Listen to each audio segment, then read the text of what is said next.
सर्वमंगलमांगल्ये शिवे सर्वार्धसाधिके शरण्ये त्र्यंबके गौरी नारायणे नमस्तुते. चला तर आई भगवतीला नमस्कार करून आजच्या व्हिडिओला सुरू करूया. आजपासून झाली आहे नवरात्री सुरू. नवरात्री मध्ये आपण आपल्या कुलदेवीची आगमन झालेलंच आहे, स्वागत आपण केलेलंच आहो. कुलदेवी आपली प्रत्येक संकटापासून संरक्षण करते. आपली कुलदेवी आपल्या कुलांचं वंश वाढवते. त्यांच्या काही चांगल्या वाईट गोष्टी ही कुलदेवीच्या कृपा आशीर्वादानेच घडतात. म्हणून आपल्या कुलदेवीचा आता हे 9 दिवस आपण अति मनाभावाने सेवा करतच असतो. तसेच कुलदेवीला ह्या दिवशी काही अशी अत्यंत अशा प्रिय वस्तू आहेत ते कुलदेवीच्या समोर अर्पण करायचे आहेत. सगळ्यात महत्त्वाची गोष्ट म्हणजे आई देवीला तांबूळ विडा हे खूप प्रिय आहे. तांबूळ विडा आवर्जून अर्पण करावे. तांबूळ विडा म्हणजे काय? 2 विड्याची पानं घ्यायचे, 2 विलायची आणि 2 लवंगा आणि 1 सुपारी हे देवी समोर अर्पण करायचे आहे. तांबूळ विडा देवीला खूप अतिप्रिय आहे. कोणतीही देवीची पूजा ओटी भरत असताना, परडी भरत असताना तांबूळ विड्याशिवाय परडी ओटी अपूर्ण राहते आणि देवीचं मानसन्मान जरी आपण करायला गेलो तरीही तांबूळ विडा देवीला खूप प्रिय आहे आणि ते अर्पण करायचंच असतं. म्हणून आपण घटस्थापना, तुमच्या घरामध्ये घटस्थापना असेल किंवा नसेल, तुम्ही घटस्थापना करत नसाल तरीही आपल्या ज्या देवघरामध्ये देवी आहे देवासमोर का होईना आपण एक तांबूळ विडा देवीच्या नावानं अर्पण करायचं आहे. जरी आपण घटस्थापना केला नसाल तरीही देवी सूक्ष्म रूपामध्ये आपल्या घरामध्ये वास करत असते. देवी तत्व खूप जागृत अवस्थेत असतं ह्या 9 दिवसामध्ये. म्हणून तर आपण आपल्या कुलदेवीची सेवा करण्यासाठी इतके 15 दिवस सगळी काही साफसफाई, घर चकाचक सगळं काही करत असतो. कारण का देवी आपल्या घरामध्ये सूक्ष्म रूपामध्ये वास करत असते आणि तिचं वास आपल्या परिवारावर तसंच राहावं म्हणून आई देवीचं स्वागतासाठी आपण सगळं काही घर आपलं स्वच्छ करत असतो. आणि देवीच्या ह्या नवरात्रीमध्ये जास्तीत जास्त दुर्गा सप्तशतीचे पाठ, नवार्णव मंत्र, श्री सूक्त, ललिता सहस्त्रनाम ह्या सगळ्या सेवा आपण करत असतो. तर हे तर आपल्याला करायचंच आहे. आजपासून आपल्या कुलदेवीसमोर ही एक वस्तू ठेवून द्यायची आहे. हे 9 दिवस आपल्याला ठेवायचं आहे. समजा आता माझा व्हिडिओ तुम्ही उशिरा पाहता, जेव्हा तुम्ही पाहता त्या दिवशीही तुम्ही देवीसमोर ह्या वस्तू अर्पण केल्या तरी पण चालेल.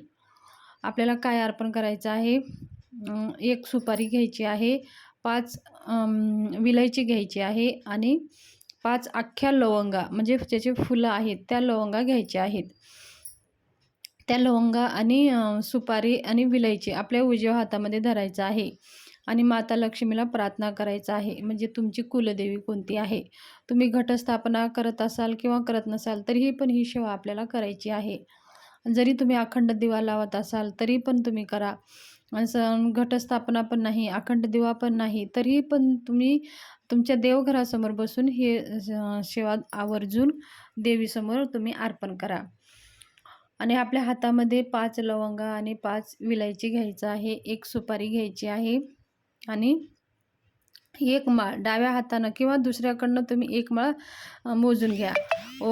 नवार्णव मंत्र जप करायचा आहे. ओम ऐं ह्रीं क्लीं चामुंडाय विच्चे, ओम ऐं ह्रीं क्लीं चामुंडाय इच्चे ह्या मंत्राचं 1 माळ जप करायचा आहे आणि 1 वेळेस श्रीसूक्ताचं वाचन करायचं आहे.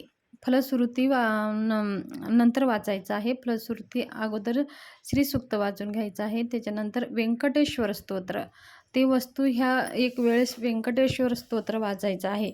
एक वेळेस व्यंकटेश्वर स्तोत्र, 1 वेळेस श्रीसूक्त, 1 वेळेस नवार्णव मंत्र ह्या 3 स्तोत्र वाचून झाल्यानंतर त्या आपल्या उजव्या हातातल्या ज्या वस्तू आहेत एक लाल कपडा घ्यायचा आहे. त्या लाल कपड्यावरती बांधून देवीसमोर ठेवून द्यायचं आहे. तुम्ही जर घटस्थापना करत असाल तर तिथे ठेवा. जर तुम्ही घटस्थापना करत नसाल तर तुम्ही तुमच्या देवघरासमोर ठेवून द्या. 9 दिवस तिथंच ठेवायचं आहे आणि 9 दिवस त्या पोटलीची आपल्याला पंचोपचार पूजा करायची आहे. तुम्ही रोज सकाळी संध्याकाळी त्या पोटलीची तुम्ही धूप दीप ओवाळून घ्यायचा आहे आणि त्याला दररोज सेवा करायची नाही. ते एकाच दिवशी एकदा सेवा करायची आहे आणि त्या पोटलीला दररोज ओवाळायचं आहे. धूपदीप ओवाळायचा आहे आणि नमस्कार करायचा आहे. आणि जास्तीत जास्त आपल्याला ह्या नवरात्रीमध्ये सेवा करायची आहे. दुर्गा सप्तशती करायला जर जमत नसेल तर तुम्ही सिद्धकुंजिका स्तोत्र पाठ करा. सिद्धकुंजिका जर जमत नसेल तर नवार्णव मंत्राचं तुम्ही 11 माळी जप करा किंवा 1 माळी जप करा. ललिता सहस्त्रनाम जप करा. समजा तुम्ही आता तुम्हाला का असा प्रश्न पडतो, आम्ही घटच स्थापना करत नाही तर मग सेवा कशाला करायची, असं समजू नका. तुम्ही जरी घटस्थापना जरी नाही केला असाल तर आई भगवती ज्याच्या देवी आहेत त्यांच्या घरामध्ये सूक्ष्म रूपामध्ये आई भगवती वास करतच असते. प्रत्येक माणसाच्या घरामध्ये कुलदेवीचा वास असतो. म्हणून आपल्या कुलदेवीचं कृपा आशीर्वाद प्राप्त करण्यासाठी ह्या नवरात्रीमध्ये जास्तीत जास्त आपल्या कुलदेवीची सेवा करायची आहे. मग आता ह्या वस्तू तुम्ही अर्पण करून दिल्या. आता मग त्याचं काय करावं? 9व्या दिवशी म्हणजे दसऱ्याच्या दिवशी काय करायचं आहे, ती पोटली उचलून घ्यायचं आहे. जर तुमचं देवघरामध्ये तुम्ही ठेवू शकता, नाही तर मग तुम्ही तुमच्या तिजोरीमध्ये ठेवू शकता किंवा तुम्ही तुमच्या पर्समध्ये ठेवू शकता. ह्या तिन्ही जागेवर तुम्हाला ठेवायला जमत नसेल तर तुम्ही काय करा, त्या सगळ्या वस्तू घ्या आणि पाण्यामध्ये विसर्जन करा.